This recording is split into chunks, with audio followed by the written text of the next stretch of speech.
Hello, HR professionals. Good news. This episode of the Love Your People podcast is valid for zero point 0.5 professional development credits toward SHRM CP, SHRM SCP, and HRCI recertification. Stay tuned to access your certification code.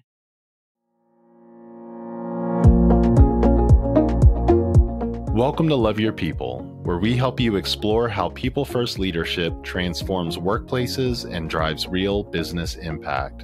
We're proud to bring you this show at ITA Group because helping people and brands thrive together is at the heart of everything we do. Whether it's employee experience, customer loyalty, events, learning, or beyond, we believe people are the key to performance. In today's episode, our host, John Duesberg, sits down with a truly inspiring leader, Bettina Deynes, Global Chief Human Resources Officer at Carnival Corporation. From her early days cleaning offices as a teenage immigrant to now leading HR strategy for over 160,000 employees worldwide, Bettina's journey is one of resilience, vision, and authentic leadership that you won't want to miss. You'll hear how she helped shape culture across Carnival's 8 cruise brands, what it means to lead with kindness, and why emotional intelligence is such a critical skill for today's leaders. John, over to you. So super excited just to learn from you, Bettina, but welcome to the show. So grateful to have you here today. Thank you, John, for having me. It is my pleasure to join this group. And how do you say no to a podcast that has love you in the title? Love is a superpower. I agree. Yes. I agree.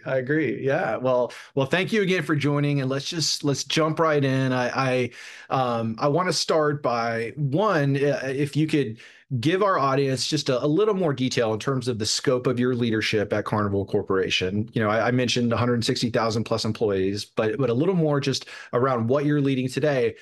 But then would love for you to just share a little bit about your own personal journey, right? From the humble beginnings to now an executive leader of one of the largest organizations in the world. So love to hear from you, but thank you again for joining, and I'll pass it to you, Bettina. All right.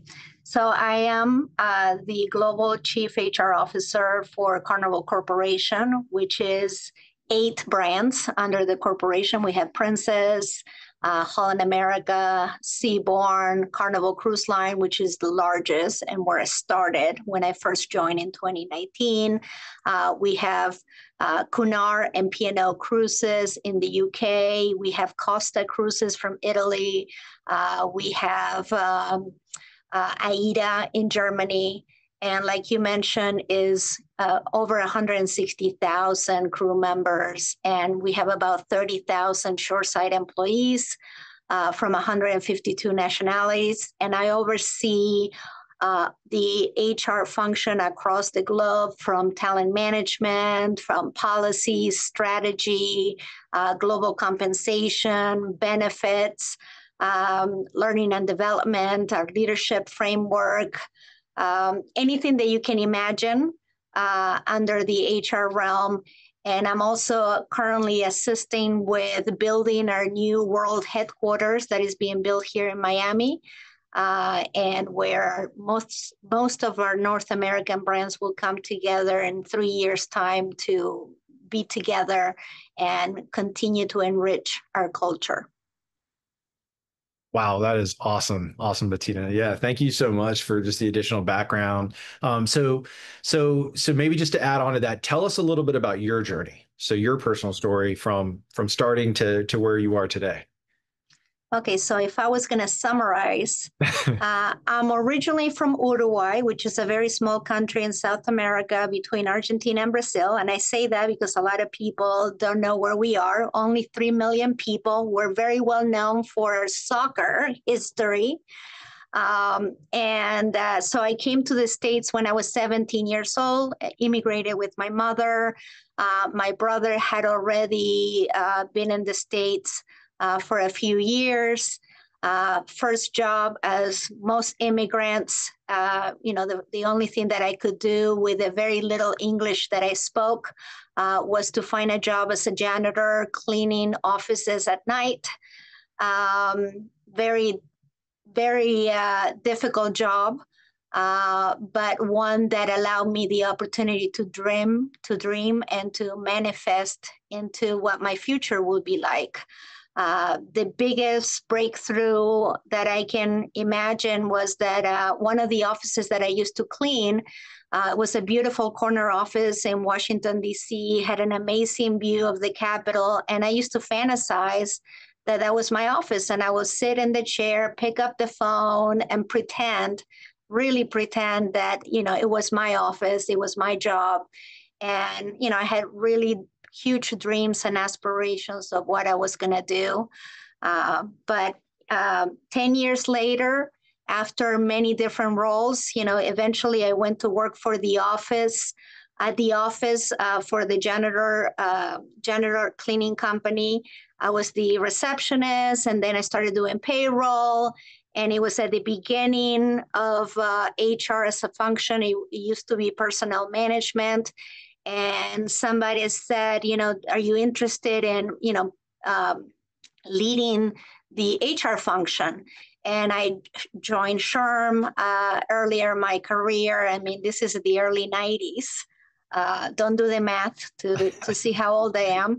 But I started self-learning, attending conferences, attending the SHRM chapter, every opportunity that I had to learn, because I didn't know anything about HR.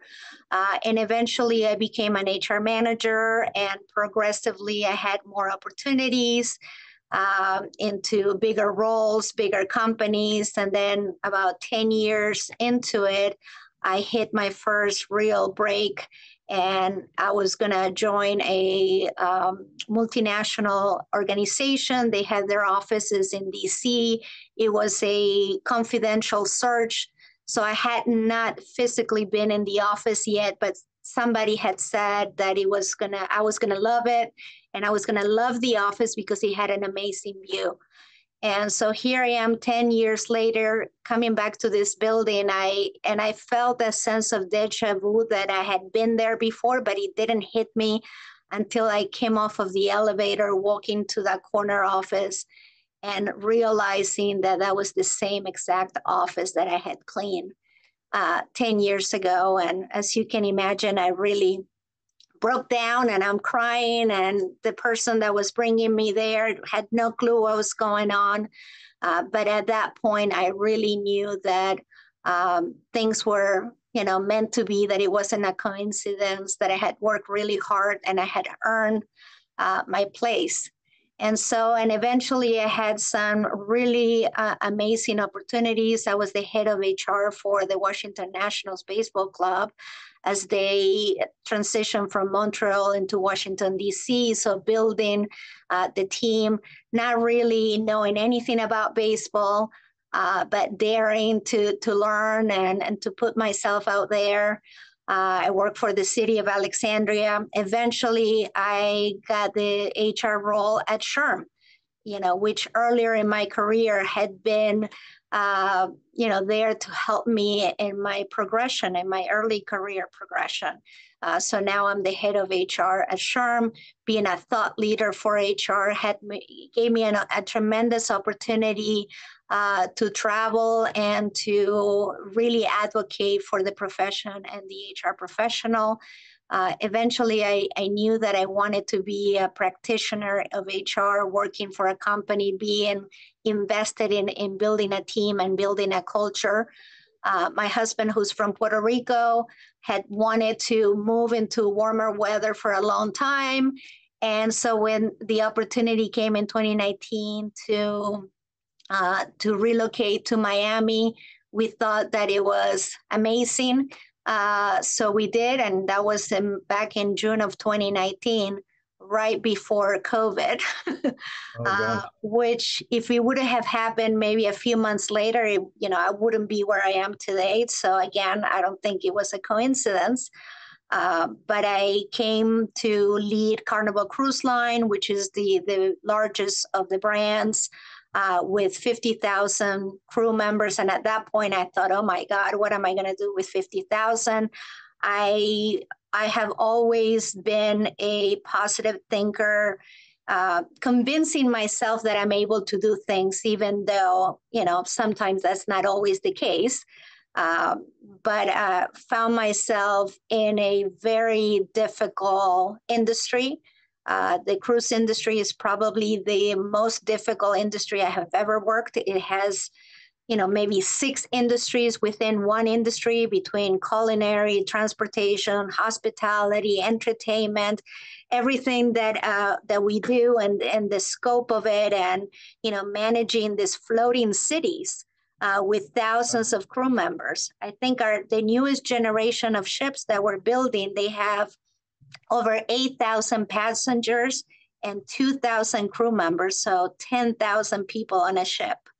And so I had the opportunity of working for Carnival Cruise Line for 3 years.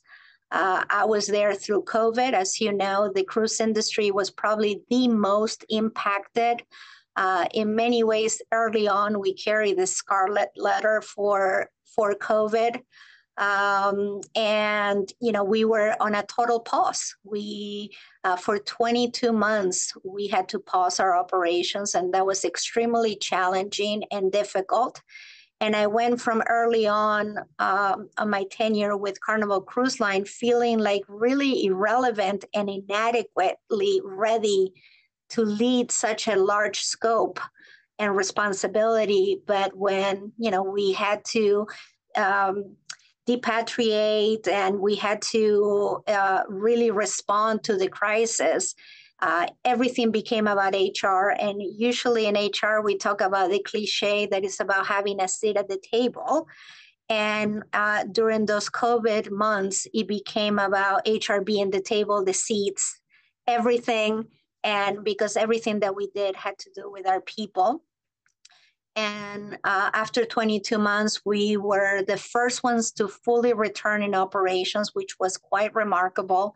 And as difficult as it was to be on the pause, returning into full operations at the same time that the whole industry was returning, including hotels and hospitality, was incredibly challenging. And for us to be the first ones, that was quite remarkable. And eventually I was given the opportunity for this promotional opportunity to become the global chief HR officer for the entire corporation back in 2022. And so I've been now on this job for almost 3 years, total of 6 years. If you would have seen me 3 days ago before I colored my hair, you would have seen a lot of gray that wasn't there 6 years ago. I got the grays coming in, Bettina. Don't worry. I'm doing them for you. Yeah, but 6 years ago, I think I looked a lot younger than I do today, but it's been really worth the journey and very rewarding in many ways, not just professionally, but personally as well. That is such an amazing, inspiring journey. Congratulations. One of the things a couple things that just really struck me. One is through hardship, whether that be personal life or in a professional, beyond your control, right? All of a sudden you join this organization and you're now dealing with COVID, right? And so through these hardships, it actually can represent opportunity, right? If you have that belief in yourself and the ability to keep moving and keep, striving forward. And you mentioned a word that I just really want to hone in on, and the word was breakthrough, right? So that moment where you're dreaming, you're fantasizing about that office, and then realizing this is now your office, right? And you had this breakthrough of if you follow your dream, you can accomplish these amazing things that seem out of reach, impossible. And so my question, kind of going back to our audience and kind of all the things we might, as leaders might be dealing with, is how do you create a culture of breakthroughs? How do you create these breakthrough moments for employees, right? And so that they understand, wow, they have a career path. They have the ability to achieve amazing things, within Carnival Corporation or our guests, our audience, their organization. So talk to us a little bit about that. What are your thoughts on that? How do you create a culture of breakthroughs? Yeah, I think it also has a lot to do with perspective. I remember when I was cleaning the office and I thought, I came all the way to the United States and here I am in this beautiful country, which in my mind, it all looked like Baywatch because that's what I watched on TV when I was in Uruguay. And here I am, cleaning bathrooms, and I had a perspective of what I wanted it to be. And I love when I get to share with my crew members when I go on the ships, and we have people from all over the world. And some of them, they began, their earlier careers, maybe as in the housekeeping department, in the galley of the kitchen. It is hard work. It is far away from home. And I tell them my story because I want them to relate to the fact that, I was also an immigrant and I had a vision for my life and for what I wanted to achieve. And I see it with them, and I see someone that started maybe as a galley steward and today is an executive chef, maybe for a number of ships, and recognizing those moments that are critical. And sometimes it's usually in the bad moments where we build the most resilience and that grit that we will need to face the real challenges that come along the way. I don't know one successful person that hasn't struggled and hasn't suffered. And in many ways, there is sweat, blood, and tears that comes with achieving success. A lot of times people only see the end result and they don't see the journey, but it's in the journey that we learn and we acquire the skills that will, later on be crucial for our success.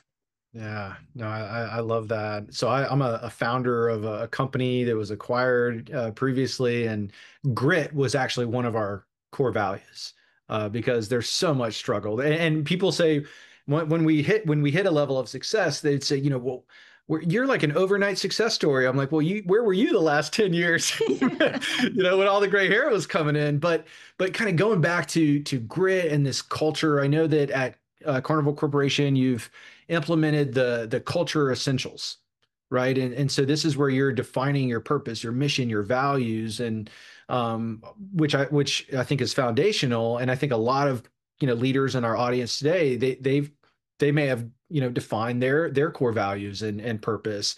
But I think part of the challenge with this is, how do you bring it to life? Right? How with 160,000 plus employees, how do you create consistency across these brands? So you've done this work for the culture essentials. So now how do you reinforce it in a positive way? How do you bring it to life? Tell us a little bit more about that. Yeah. So I am very proud of the fact that I work for a company that doesn't just focus on the what, but it's even more important the how. Many years ago, we determined that we needed some cultural essentials that were basically guiding principles that we wanted everyone to adapt and to embody. There were 6 culture essentials: listen and learn, which means that, listen actively to understand, not to react; empowerment, communication; respect and protect not only each other, but the communities that we visit, the ocean; improve. There is always a continuous improvement. And we determined that it wasn't just going to be a poster that we're going to publish and we were going to tell people these are our culture essentials. No, we were going to embody them. And the way that we did is that we brought it into all of our performance management, our talent management, our succession planning. Everything that we do has a culture aspect. We created environments and activities and initiatives on our ships. We created what we call the Better Together initiative, where we model our culture based on inclusion and providing opportunities for any crew member to thrive. We also dealt with a lot of cultural differences. We were very diverse. If you can imagine 152 nationalities, does that translate into having an inclusive environment where people feel that they belong and they can thrive? And how do you really ensure that there is one vibrant culture, regardless of where people come from, where they're coming their own unique identity and culture? So we put in a lot of work. We spend a lot of time on our ships. We also make sure that our shoreside employees had a clear understanding and there was accountability from the leadership, from the highest level all the way to those in their earlier careers, in terms of how we upheld these culture essentials and these values into everything that we do. And today, I'm glad that it's not just about what we do. How we do it is actually more important. And I believe that anybody can come in with some level of competencies and skill sets into what they do and learn and grow from there. But is the culture piece, the how, the respect, how we treat our employees with dignity, with love, with kindness, that matters the most. Yeah, that is that I love how you just, with love, right, and kindness, and not just about the what, but the how, right? How do you put it into action? And spending time on the ships and meeting people where they are, and all the different backgrounds. So that's really, really powerful. And so just. So building on what you where you landed with that, with the kindness and the love, one of the things that we always try to do as we conclude an episode, which, by the way, Bettina, thank you so much for sharing with us and just kind of your journey and lessons learned. But one of the things we always like to do is leave our audience with a key takeaway, a key insight that they might be able to to bring into their own organization, right? To help them on their own journey when it comes to loving their people and the employee experience. And so you mentioned this leading with kindness. You mentioned, with loving people, and so it would be great to just hear more about that. How do you lead with kindness, and I feel like, how does that also mean, expecting really high performance and creating a culture of winning and all of the things that matter to obviously your business, but how do you do it, in a loving way, right? That is going to support the culture that you're building. And so on that, but also any other kind of key lesson learned that you'd be willing to leave our audience with today would be wonderful. Well, I always said that the easiest part of my job is to be kind, that there shouldn't be any effort in being kind. I think that, for a long time, we have overemphasized on intelligence and performance results, and not so much on the emotional side of what we do and the connections that we create. At the end of the day, Carnival Corporation, its beauty and success is based on the people. It's not the beautiful ships. It's not the amazing entertainment. It's not the beautiful destinations that we visit. It is what you are made feel when you are on these ships that is delivered by our crew members, that is the special sauce behind our success. And if companies will realize that creating that human connection, that meaningful relationship and understanding of how valuable it is to connect with people in a real way, we will see a lot more in terms of success and things really getting done at a much higher level. We really, really focus on giving individuals the tools. We have very high standards for leadership, understanding that not everyone is meant to be a leader. There are many other organizations, and I worked in a few of them, that you rely on titles, to reward maybe a high performer, but that person may not be ready to take on a leadership role. We do a lot of assessments. We actually use Hogan as a behavioral assessment tool that, informs what are the values of this individual, what are the derailers, what are the things that when under a lot of stress, this person may, leave from reaching their goals.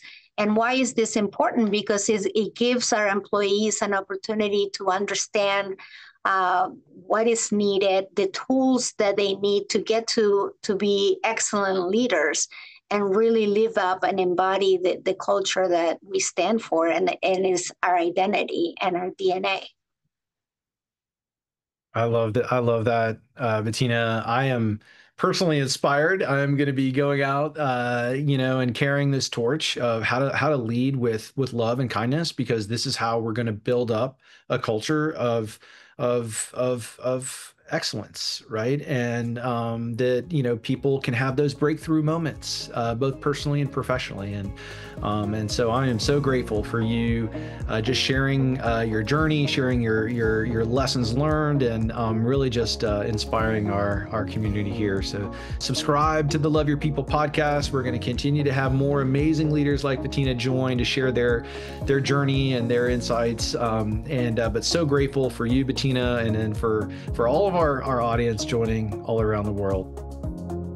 As we wrap up today, remember this: the insights you've gained are only as valuable as the action you take. Leadership and culture transformation start with each of us. At ITA Group, we help people and brands thrive together because creating a workplace where people feel seen, valued, and inspired is how we drive meaningful change. For more strategies, tools, and insights to help you lead with purpose and build people-first organizations, visit itagroup.com/insights. Thank you for joining us, and until next time, keep leading with your heart and making a difference as a people-first leader worth following.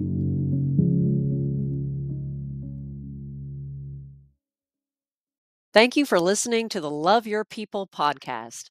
As promised, this episode is valid for 0.5 professional development credits toward your SHRM CP, SHRM SCP, and HRCI recertification. To claim your SHRM credit, please visit itagroup.com/SHRM-podcast. For your HRCI credit, visit itagroup.com/HRCI-podcast.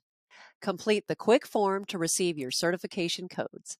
Again, that's itagroup.com/SHRM-podcast and itagroup.com/HRCI-podcast.